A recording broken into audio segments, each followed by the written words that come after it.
하나님의 말씀을 보겠습니다. 로마서 6장입니다. 로마서 6장 1절부터 14절까지 신약성경 246페이지에 있습니다.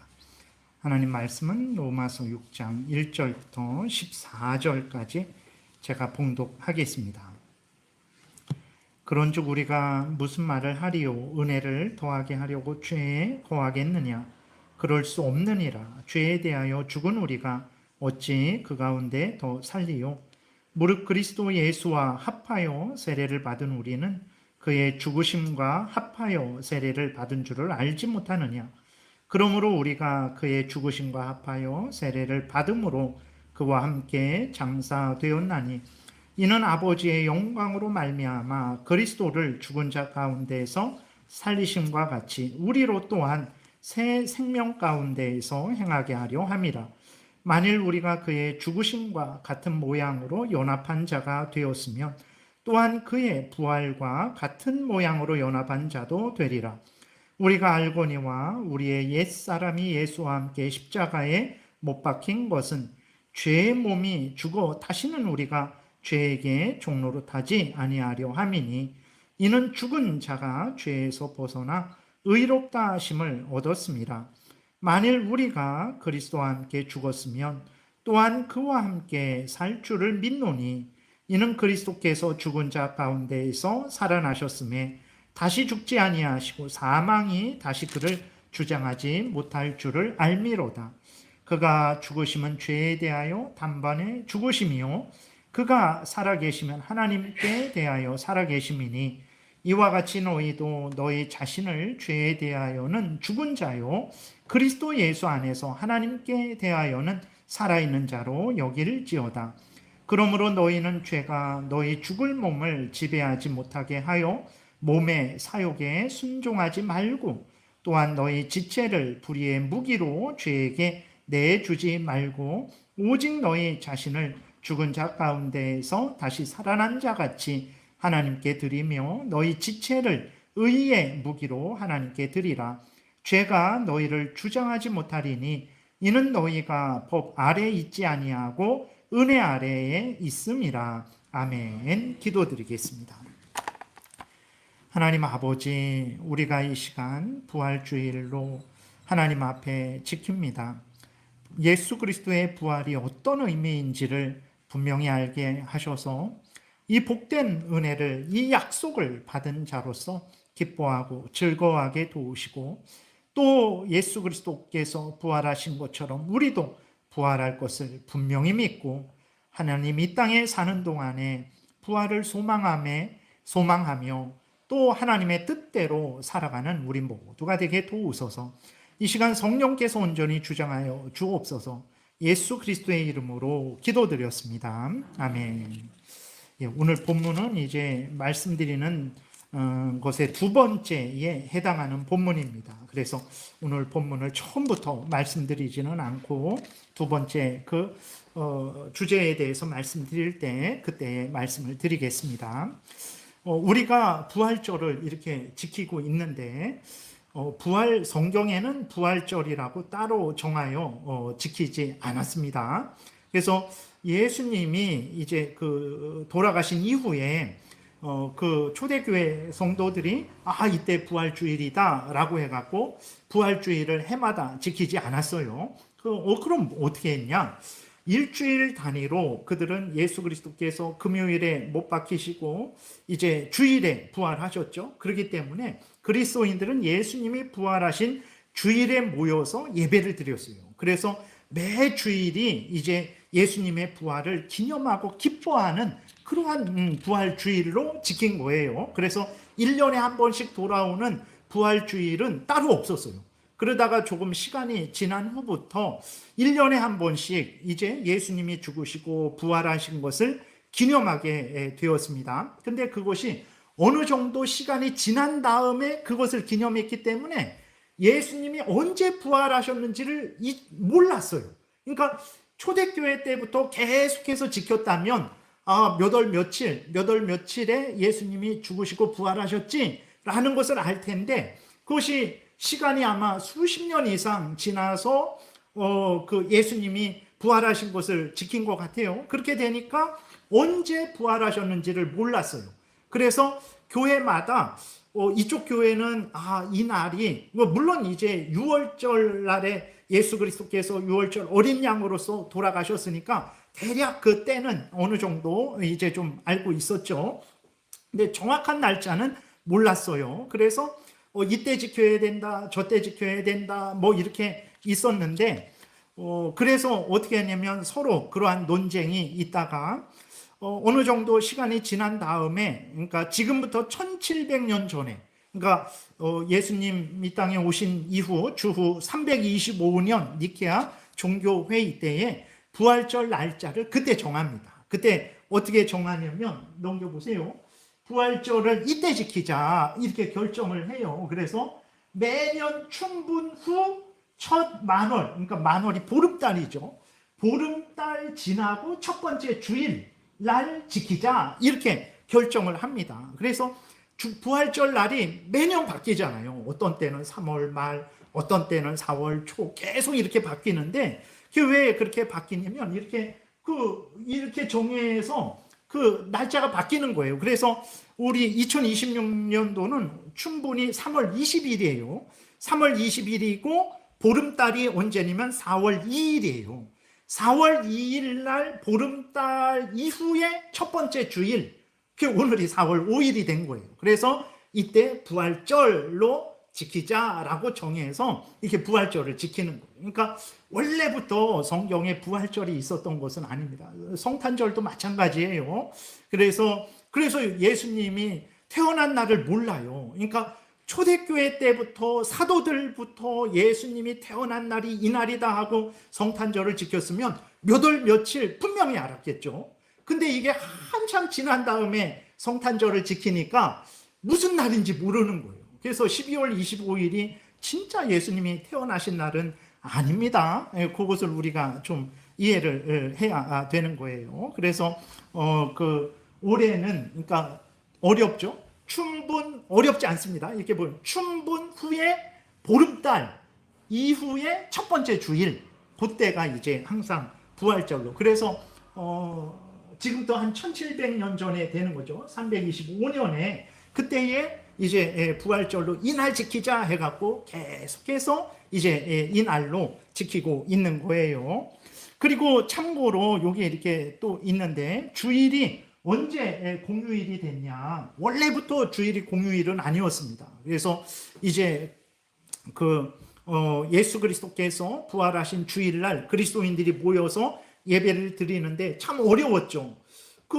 어떤 그리스도인들이 다 자유민이고 지금과 같이 휴일이 아니었어요. 그런데도 그들이 그날 모여서 예배를 드렸거든요. 그러니까 어떤 세상 질서와는 좀 다르게 이제 예배를 드리니까 어려웠죠. 근데 이게 로마의 콘스탄티누스 황제가 된 이후에 이제 기독교를 공인하고 321년에 주일을 공휴일로 제정한 거예요. 그 이후에 계속 이 주일이 공휴일로 이렇게 지켜지고 있는 겁니다. 그래서 이렇게 우리가 주일에 이제 이렇게 복되게 6일은 멈추고 이제 또 주일날 온전히 우리가 예배할 수 있게 된 거죠. 하나님의 섭리죠. 하나님의 역사하심이 이렇게 인류의 역사가 진행되는 중에 하나님께서 역사하셔서 우리로 하여금 복되게 예배를 드리게 한 거예요. 여러분, 예를 들어서 우리가 이 날이 직장에 출근해야 되는 날이라면 주일을 지킬 수 있겠습니까? 그거는 정말 목숨을 걸어야 되는 일이죠. 내가 사장이다 그러면 뭐 직원들 일 시키고 나는 나올 수 있지만 내가 직원이다 그러면 어떻게 나올 수 있습니까? 근데 하나님의 섭리 가운데 이렇게 또 주일이 공휴일로 지정이 되어 갖고 이렇게 우리가 주일날 편안하게 참 아무 근심 걱정 없이 이곳에 와서 예배를 드리게 된 거예요. 그래서 여러분들이 부활절이 이렇게 제정이 된 거구나, 또 주일이 휴일이 된 게 이렇게 된 것이구나 참고로 아시면 되겠습니다. 그래서 오늘 또 다시 돌아와서 우리가 예수 그리스도의 부활을 통해서 우리에게 알려주시는 하나님의 구원의 은혜를 살펴보고 하나님께 감사와 영광을 돌리고 우리가 예수 그리스도로 말미암아 예수 그리스도의 부활로 말미암아 기뻐하고 즐거워하며 또 그러한 신앙생활을 해야 된다라는 내용으로 말씀을 드리겠습니다. 그래서 오늘 읽은 본문은 이제 두 번째 말씀을 드릴 거예요. 예수님이 무덤에서 부활하셨다라는 것은 예수님이 죽으신 것을 전제하는 거죠. 죽으셨으니까 부활하신 거죠. 다시 산 거죠. 그러면 예수님이 왜 죽으셨을까요? 우리를 구원하시기 위해서 죽으신 거예요. 그럼 우리를 구원하시는데 왜 예수님이 죽으셔야 될까? 우리가 로마서 6장을 읽었잖아요. 근데 그 로마서 6장 끝절 23절에 보게 되면 뭐라고 기록되어 있습니까? 우리 한 목소리로 같이 읽겠습니다. 죄의 삭은 사망이요 하나님의 은사는 그리스도 예수 우리 주 안에 있는 영생이니라. 그래서요. 죄의 값은 죄를 지게 되면 사망입니다. 새벽에도 말씀드렸지만 사망이라는 죽음이라는 것에는 세 종류의 죽음이 있다 그랬죠. 영적인 죽음, 하나님과의 교제가 끊긴 거예요. 불신자들이 지금 영적으로 죽어 있는 거죠. 사탄의 종로로 타고 있는 것입니다. 생명의 하나님하고 관계가 끊겼어요. 그러면 생명의 하나님이 이 사람에게 생명을 주시지 않고 함께 하시지 않으니까 이 사람은 때가 되면 이렇게 가지 꽃 나무에서 떨어진 이 꽃처럼 지금은 살아있지만 시간이 어느 정도 지나면 생명을 받지 못하기 때문에 시들어 말라 죽는 것처럼 불신자들도 지금은 육체의 생명을 가지고 있죠. 하나님이 그것도 생명을 주신 거죠. 그러나 하나님께서 더 이상 그들에게는 그들이 이제 마지막 죽음에 이를 때에는 영원한 영생, 천국에서의 삶을 허락하시지는 않죠. 그러니까 영적인 죽음이라는 것은 하나님과의 교제가 끊긴 건데 너무 무서운 죽음입니다. 우리는 난 돈이 있으니까, 난 높은 지위가 있으니까, 나는 권세를 가졌으니까, 그렇게 걱정 없다라고 이렇게 살아가지만 여러분 하나님으로부터 아무런 은혜를 받고 있지 못하는 거예요. 물론 이 땅에 육신의 은혜는 받고 있지만 구원의 은혜, 생명의 은혜는 없기 때문에 그 생명이 이제 끊어지게 되면 영원한 지옥불에 들어가게 되는 거죠. 그리고 육신의 죽음이 있고 영원한 죽음은 지옥의 형벌을 말하는 것입니다. 그러니까 죄를 짓게 되면 반드시 사망의 형벌을 받게 되는 거예요. 영적인 죽음, 육신의 죽음, 영원한 지옥 죽음을 받게 되는 거죠. 의로우신 하나님이시기에 의로우신 하나님을 거역하고 대적한 자, 하나님의 의로운 법을 어긴 자에 대해서는 반드시 하나님은 심판을 하십니다. 예수님이 왜 죽으셔야 됐습니까?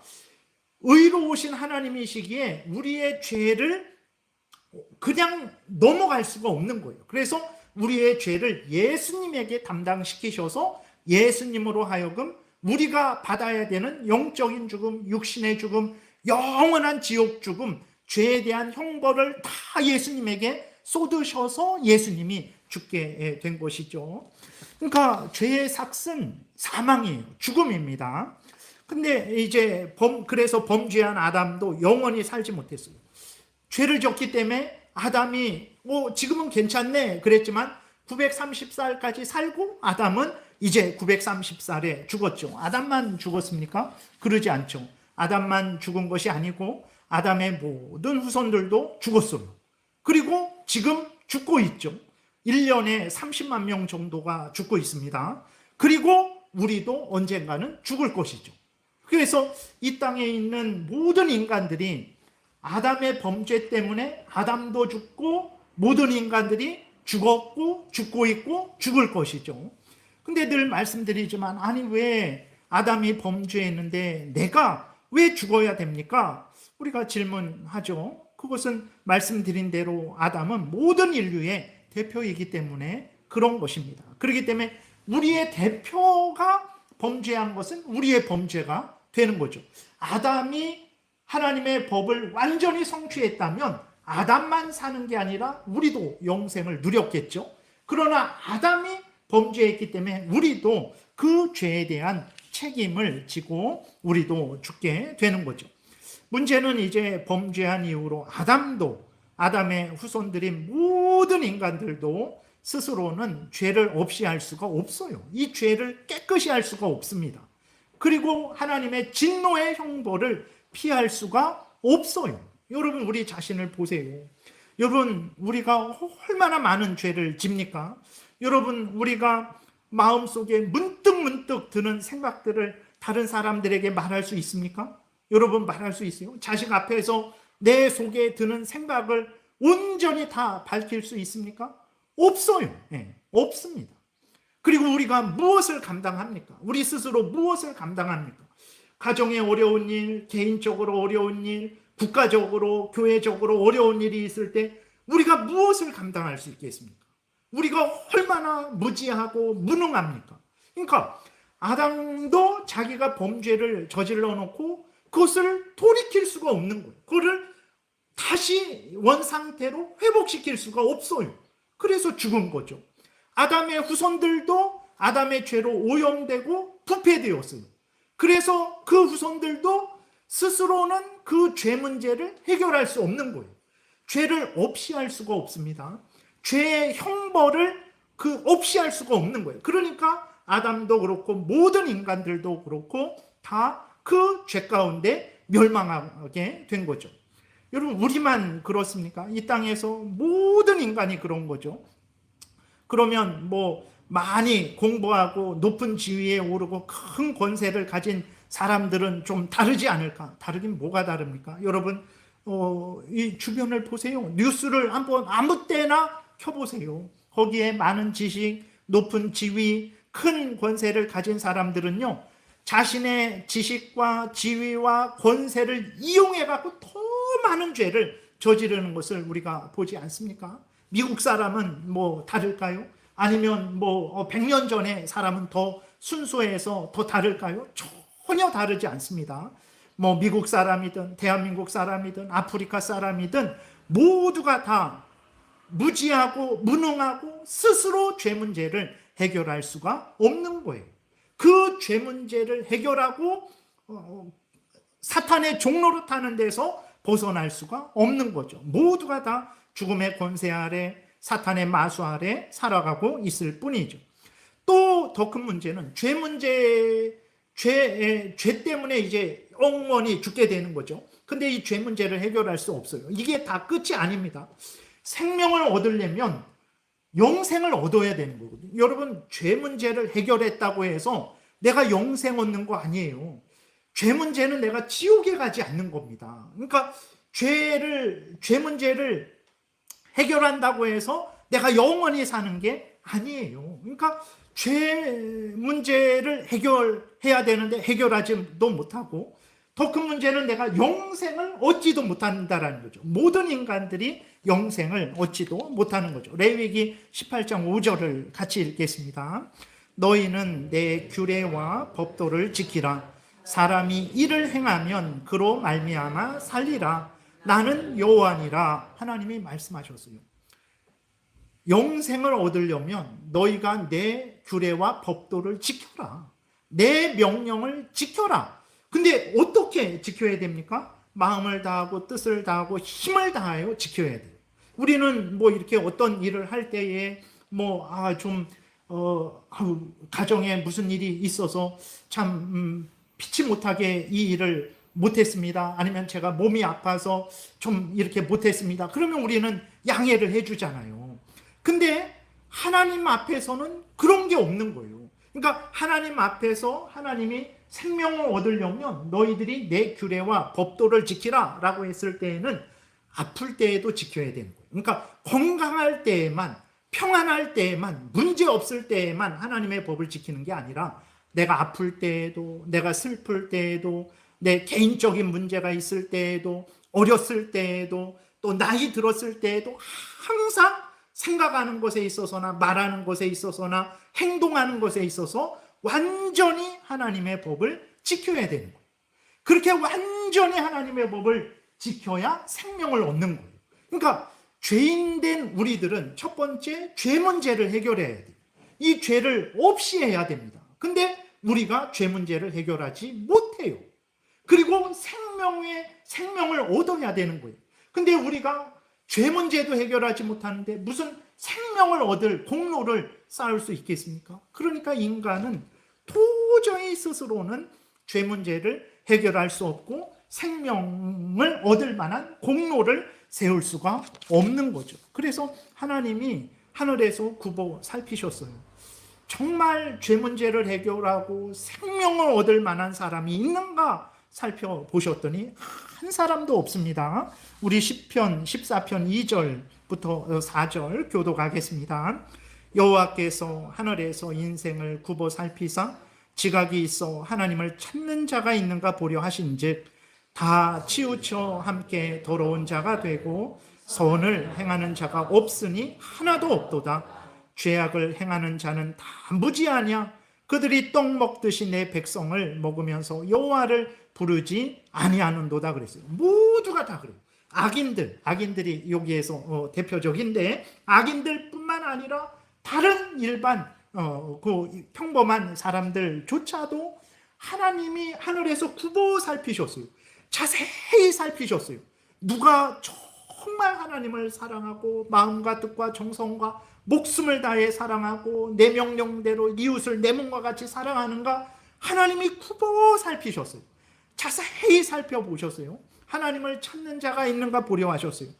모두가 다 이 나쁜 사람, 더 나쁜 사람들이 있잖아요. 근데 그 나쁜 사람뿐만 아니라 그렇지 않은 사람들조차도 다 죄로 오염되고 부패되어서 정말 이 사람은 많이 나쁜 짓 하는 거고 그렇지 않은 사람은 조금 나쁜 짓 하는 그 정도의 차이지 모두가 다 죄로 오염되고 부패되어서 더럽고 선을 행하는 자가 없다라는 거예요. 하나님의 그 율법을 지키는 자가 없다라는 거예요. 아담의 모든 후손들은 스스로 죄값을 치르지도 못하고 스스로 생명을 얻지도 못하는 그러한 상태에 있는 거죠. 그래서 예수님이 이 땅에 오신 거예요. 만약에 이 땅에 있는 인간들 중에 어떤 한 인간이라도 자기 죄 문제를 해결하고 그 영생의 문제를 자기 스스로 얻을 수 있었다면 예수님은 오시지 않았겠죠. 그러나 그 어떤 인간도 자기의 죄 문제를 해결하지 못하고 영생을 얻을 만한 공로를 세우지 못했기에 예수님이 대신 이 땅에 오신 거예요. 오셔서 예수님이 무슨 일을 하셨습니까? 우리의 영생을 위해서 예수 그리스도는 죽기까지 하나님께 복종하셨어요. 슬플 때에도 기쁠 때에도 예수님이 공생의 3년 동안만 예수님이 하나님의 말씀을 지킨 게 아닙니다. 예수님은 잉태되신 이후부터 죽으시기까지, 십자가에 죽으시기까지 한 번도 죄짓지 아니하시고 한 번도 하나님의 명령을 거역하지 아니하시고 죽기까지 하나님의 율법을 완전히 지키신 거예요. 그래서 하나님으로부터 의롭다함을 얻으셨어요. 정말로 예수님이야말로 내 명령을 완전히 지킨 자다, 의로운 자다, 의를 얻으신 거예요. 우리가 그래서 그 예수 그리스도를 믿을 때 예수님이 얻은 의를 하나님이 우리에게 덧입혀 주시는 거예요. 우리가 잘나서 예수 믿는 게 대단해서 공로라서 우리를 구원하시는 게 아니고 우리는 여전히 죄죠. 여러분, 믿는 게 무슨 대단한 겁니까? 아무것도 아니에요. 믿는 게 무슨 공로가 됩니까? 아니, 자식이 부모님한테 저의 부모님임을 믿습니다. 그게 무슨 공로가 되겠어요? 그게 무슨 공로입니까? 아니, 당연한 사실이지. 그게 무슨 공로가 되는 거예요? 근데 우리가 하나님이 은혜를 베푸신 거죠. 그 믿음도 하나님이 주신 것이고, 우리는 불의하지만 예수님을 믿으면 예수님의 의를 우리에게 주시는 거예요. 그래서 우리를 의롭다 여겨주시는 거예요. 의롭다 여김을 받았지만, 보세요. 앞에서도 말씀드렸지만 우리의 생각을 여러분 밝히 드러낼 수 있어요? 못 드러냅니다. 여전히 우리는 그러한 죄인으로 남아있는 거예요. 그래서 예수님이 이 땅에 오셔서 우리의 영생을 위해서 죽기까지, 십자가에서 죽기까지 하나님의 법에 순종하셨어요. 하나님의 뜻에 순종하셨어요. 그리고 우리의 죄값을 없이 하시기 위해서 일평생을 십자가에서 돌아가시기까지 일평생을 우리가 담당해야 되는 그 죄에 대한 형벌. 여러분, 죄에 대한 형벌은 이 땅에서도 받아야 되고 죽어서도 받아야 됩니다. 죄에 대한 형벌이 여러분 우리가 죽으면 그때 받는다 아닙니다. 죄에 대한 형벌은 이 땅에서도 받아야 되고 죽어서도 받아야 돼요. 그래서 죄에 대한 형벌은 이 세상에서의 비참함과 동시에 죽어서 영원한 비참함, 지옥 죽음이 있는 거예요. 여러분, 우리가 이 땅에서 살아가는데 왜 힘들고 아프고 괴롭고 눈물 나는 일이 있습니까? 그게 죄에 대한 형벌인 거예요. 모든 인간들이 내가 개인적으로 죄를 져서 힘들고 아프기도 하지만 내가 근데 특별히 어떤 죄를 짓지 않았는데 인간이 다 당하는, 나도 질병에 걸리고 정말 이 문제 저 문제를 당하기도 하고, 그러한 것들이 왜 그렇습니까?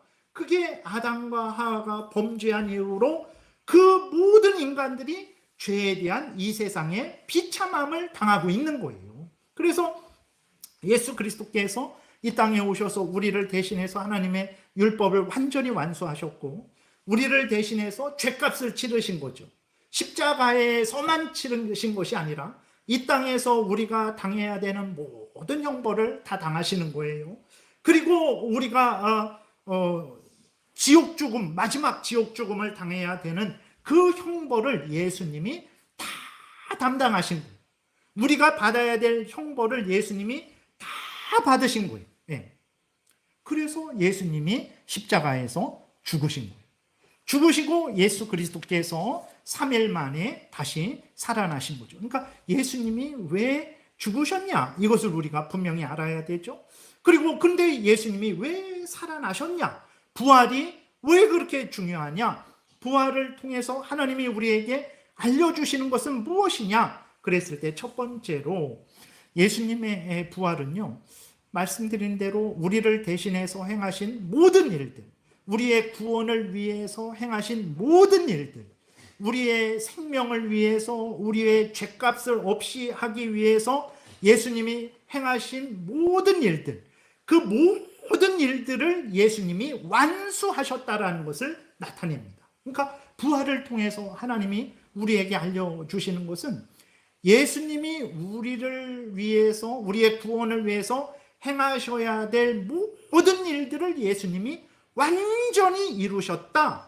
그래서 하나님께서 만족하셨다라는 것을 우리에게 알려주죠. 여러분, 요한복음 19장 30절에 우리 같이 읽겠습니다. 예수께서 신포도주를 받으신 후에 이르시되 다 이루었다 하시고 머리를 숙이니 영혼이 떠나가시니라. 그러니까 예수님이 죽기까지 이 땅에 잉태되셔서 죽기까지 예수님은 우리가 받아야 될 죄값을 다 받으신 거예요. 그리고 우리가 행해야 될 그 모든 일들을 우리를 대신해서 다 행하신 거예요. 예수님이 죽으시면서 다 이루었다, 다 했다.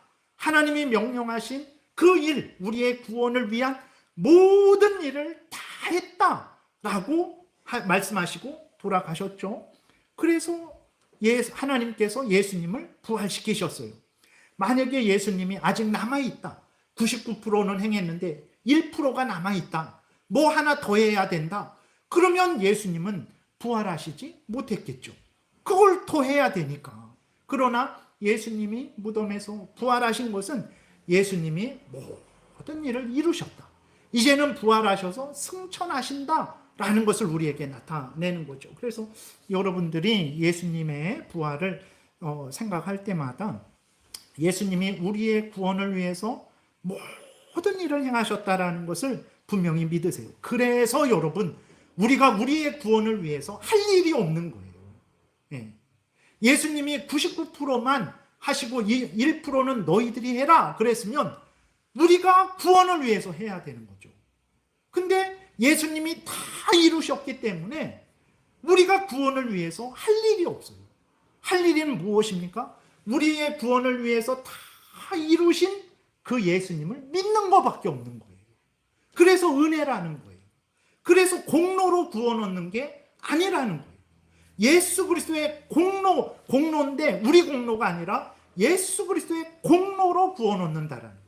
예수님이 99%하고 우리가 1% 협력해서 하는 게 아닙니다.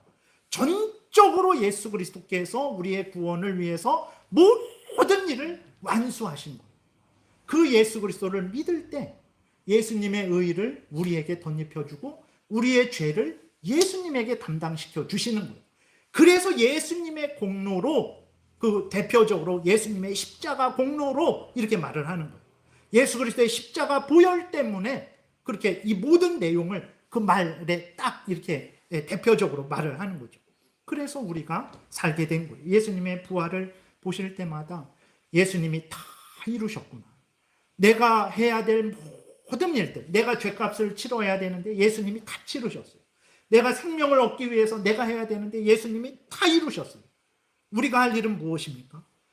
예수 그리스도를 구주로 믿는 거예요.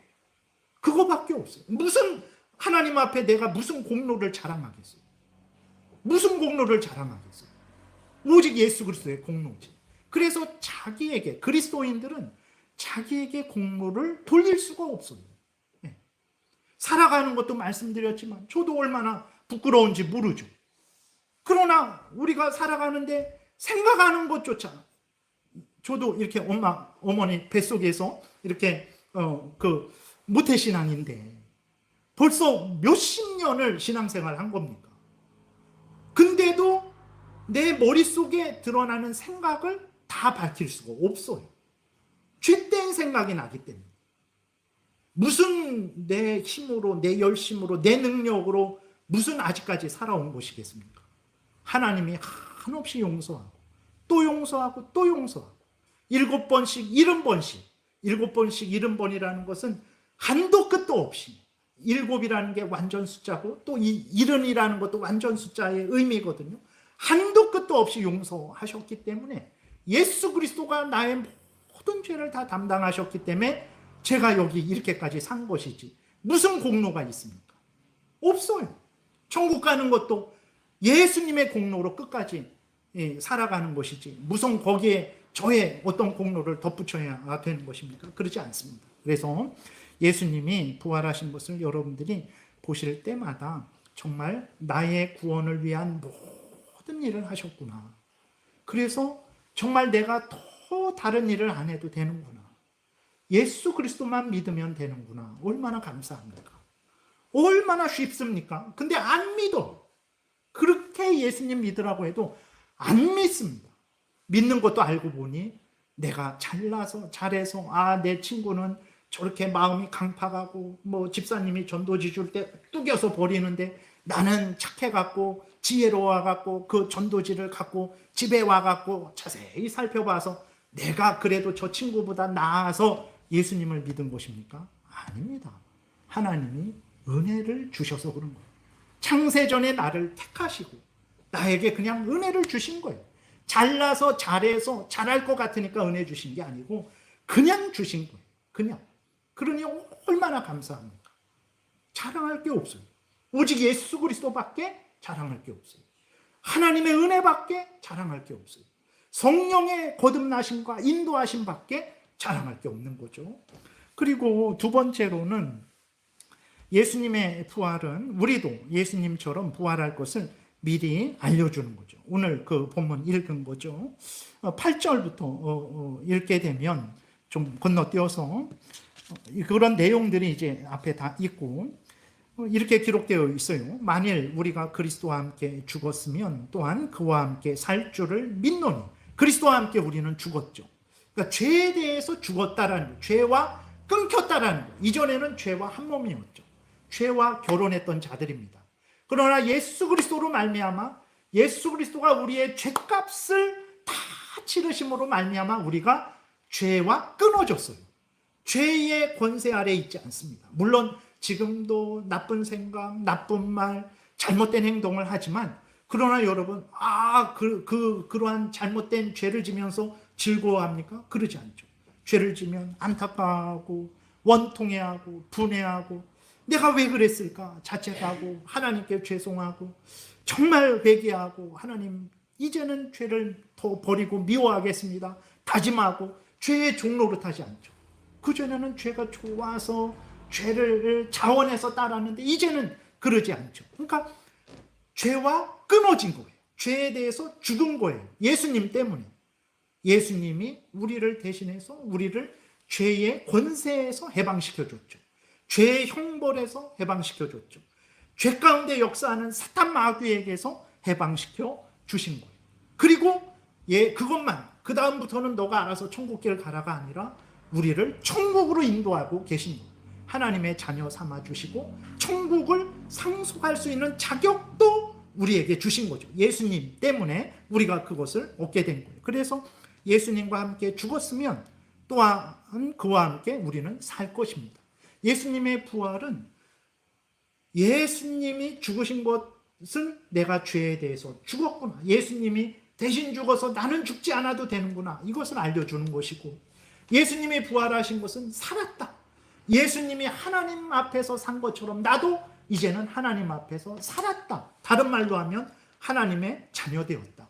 영생을 얻었다. 천국을 상속받았다. 이렇게 말을 할 수 있는 거죠. 그래서 9절에 이는 그리스도께서 죽은 자 가운데서 살아나셨음에 다시 죽지 아니하시고 사망이 다시 그를 주장하지 못할 줄을 알미로다. 그러죠. 우리는 무지하고 무능하고 지금도 병들고 약해지고 점점 죽어가잖아요. 그러나 예수 그리스도는 다시 죽지 않죠. 예수 그리스도를 믿으면 예수 그리스도와 연합됩니다. 새벽에 말씀드린 대로 연합된다라는 것을 조심해야 됩니다. 하나님과 내가 합일이 되어 갖고 하나님이 내가 되고 내가 하나님이 되고 뭐 이러한 잘못된 게 아니라 하나님은 하나님이고 우리는 우리인데 예수 그리스도는 우리의 구주가 되고 우리는 예수 그리스도의 백성이 되죠. 예수 그리스도는 우리의 포도나무가 되고 우리는 가지가 되죠. 예수 그리스도는 우리의 목자가 되고 우리는 예수 그리스도의 양이 되죠. 이게 그렇게 연합이 된다라는 거예요. 예수님이 우리 구주기 때문에 예수님의 구주된 백성인 우리들도 예수님이 우리를 살리시는 거예요. 그래서 우리는 다시 죽지 않습니다. 내가 부족하고 연약해도 다시 죽지 않습니다. 다시 죽지 않는 거예요. 그 여기서 분명히 말을 하고 있잖아요. 10절 그가 죽으심은 죄에 대하여 단번에 죽으심이요 그가 살아계심은 하나님께 대하여 살아계심이니 이와 같이 너희도 너희 자신을 죄에 대하여는 죽은 자요 그리스도 예수 안에서 하나님께 대하여는 살아있는 자로 여길지어다 그랬어요. 예수님의 부활이 무엇을 나타내는 것입니까? 예수님이 우리 대신 죽어서 내가 죽지 않고 예수님이 부활하신 것처럼 연합된 예수님과 연합되었기 때문에 예수님의 부활이 내 부활이 되는 거예요. 예수님의 죽음이 내 죽음이 되는 것입니다. 예수님의 부활이 내 부활이 되는 거예요. 예수님이 하나님께 산 것처럼 우리도 하나님 앞에 살게 된다라는 거예요. 그래서 여러분들이 부활을 생각하실 때마다 이것을 항상 생각하셔야 돼요.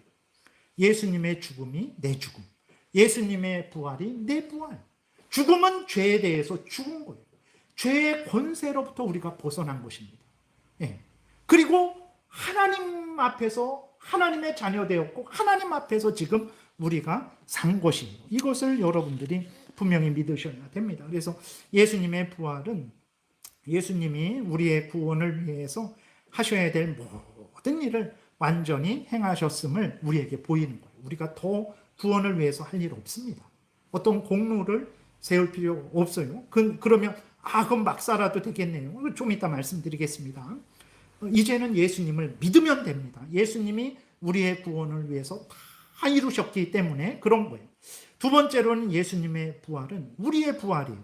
예수님과 연합된 우리이기 때문에 예수님의 죽음이 내 죽음이 되는 것이고 예수님의 부활이 내 부활이 되는 거예요. 예수님이 부활하신 것처럼 우리가 부활할 거죠. 지금은 늙어지고 약해지고 죽는 몸이지만 부활할 때에는 예수님의 영광의 몸과 같이 부활해서 다시는 아프지 않고 다시는 병들지 않고 다시는 늙지 않는 다시는 죽지 않는 영광된 몸으로 이 몸으로는 천국에서 못 삽니다. 근데 천국에 살 수 있는 영광의 몸으로 고린도전서 15장에 말씀하고 있는 대로 영광의 몸으로 우리는 부활할 것이죠. 그래서 예수님의 부활을 생각할 때 다른 많은 내용도 있지만 여러분들에게 오늘은 두 가지 말씀드린 거예요. 예수님이 우리의 구원을 위해서 모든 일을 행하셨다. 내가 할 것이 없다. 예수님을 구주로 믿으면 된다. 두 번째로는 예수님의 부활이 내 부활이다. 예수님을 믿는 자는 예수님과 연합돼요. 그래서 예수님의 죽음이 내 죽음이요, 예수님의 부활이 내 부활이 되는 거예요. 예수님처럼 영광스럽게 부활할 것입니다. 지금은 그렇지 않은 것 같아요. 정말 그리스도인들이 조롱도 당하고 우리 자신을 봐도 무지하고 무능하고 연약하고 참 답답하지만 절망하지 마십시오. 예수님이 우리를 때가 되면 부활시키실 거예요. 영원히 천국에서 하나님과 함께 살 것입니다. 그래서 여러분들이 예수님의 부활을 생각하시면서 위로를 얻으시고 기쁨을 얻으시고 즐거워하시고 정말 부활해서 하나님과 함께 천국에서 살 그때를 소망하며 살아가세요. 그 다음에 끝으로 짧게 말씀드리겠습니다. 이렇게 복된 부활을 약속받았으니까 예수님이 우리의 구원을 위해서 행하실 일을 다 행하셨으니까 우리가 할 일이 없다. 우리는 반드시 예수님처럼 부활할 것이다. 이 약속을 받은 거예요. 그러면 어떻게 살아야 되겠습니까? 이제 다 예수님이 하셨고 예수님을 믿으면 되니까 또 우리는 부활할 거니까 이제는 내 마음대로 내 뜻대로 살아가도 될까요? 결코 그래서는 안 되는 거예요. 그거는 사탄의 유혹입니다. 그거는 사탄이 주는 마음이죠. 구원받은 우리들은 어떻게 살아야 됩니까? 부활을 약속받은 우리들이 어떤 마음과 태도로 살아야 되는지 오늘 본문이 그것을 다시 알려주고 있는 거죠. 우리 오늘 본문 1절부터 우리 읽은 14절까지 우리 교독하겠습니다. 1절부터 14절까지 교독하고 마치겠습니다. 이 놀라운 구원의 은혜, 부활의 약속을 받은 자로서 어떻게 살아야 되나? 대강 적당히 아닙니다. 하나님이 분명히 우리에게 알려주고 있죠. 교독하겠습니다. 그런즉 우리가 무슨 말을 하리요? 은혜를 더하게 하려고 죄에 거하겠느냐? 그럴 수 없느니라. 죄에 대하여 죽은 우리가 어찌 그 가운데 더 살리요? 무릇 그리스도 예수와 합하여 세례를 받은 우리는 그의 죽으심과 합하여 세례를 받은 줄을 알지 못하느냐? 그러므로 우리가 그의 죽으심과 합하여 세례를 받음으로 그와 함께 장사되었나니 이는 아버지의 영광으로 말미암아 그리스도를 죽은 자 가운데에서 살리심과 같이 우리로 또한 새 생명 가운데에서 행하게 하려 함이라. 만일 우리가 그의 죽으심과 같은 모양으로 연합한 자가 되었으면 또한 그의 부활과 같은 모양으로 연합한 자도 되리라. 우리가 알거니와 우리의 옛사람이 예수와 함께 십자가에 못 박힌 것은 죄의 몸이 죽어 다시는 우리가 죄에게 종노릇하지 아니하려 함이니 이는 죽은 자가 죄에서 벗어나 의롭다 하심을 얻었음이라. 만일 우리가 그리스도와 함께 죽었으면 또한 그와 함께 살 줄을 믿노니 이는 그리스도께서 죽은 자 가운데에서 살아나셨음에 다시 죽지 아니하시고 사망이 다시 그를 주장하지 못할 줄을 알미로라. 그가 죽으심은 죄에 대하여 단번에 죽으심이요 그가 살아계심은 하나님께 대하여 살아계심이니 이와 같이 너희도 너희 자신을 죄에 대하여는 죽은 자요 그리스도 예수 안에서 하나님께 대하여는 살아있는 자로 여길지어다. 그러므로 너희는 죄가 너희 몸을 죽을 몸을 지배하지 못하게 하여 몸의 사욕에 순종하지 말고 또한 너희 지체를 불의의 무기로 죄에게 내주지 말고 오직 너희 자신을 죽은 자 가운데에서 다시 살아난 자 같이 하나님께 드리며 너희 지체를 의의 무기로 하나님께 드리라. 죄가 너희를 주장하지 못하리니 이는 너희가 법 아래 있지 아니하고 은혜 아래 있음이라. 아멘. 예수님이 우리 죄 때문에 죽으셨는데 그래서 하나님의 자녀 삼아 주셨는데 다시 뒤로 돌아가서 죄를 기뻐하고 즐거워하고 죄 가운데 행한다? 있을 수 없는 일이죠. 예수님의 십자가를 모독하는 일이요 하나님의 은혜를 모독하는 일이요 성령의 거듭나게 하심과 인도하심을 모독하게 하는 일이죠. 우리는 죄가 우리 몸을 지배하지 못하게 해야 됩니다. 여러분 더러운 것이 있으면 피하잖아요. 상한 음식이 있으면 버리고 안 먹잖아요. 좋은 음식을 우리는 선택해서 먹잖아요. 왜 더러운 죄, 성경이 이렇게 알려주는데 왜 자꾸 죄를 따라가고 죄를 좋아하고 죄를 행하려고 합니까? 안 됩니다, 여러분. 우리는 하나님의 자녀된 자들입니다. 예수 그리스도와 연합된 자들이죠. 죄를 미워하고 버려야 됩니다. 죄가 우리를 지배하지 못하게 해야 됩니다.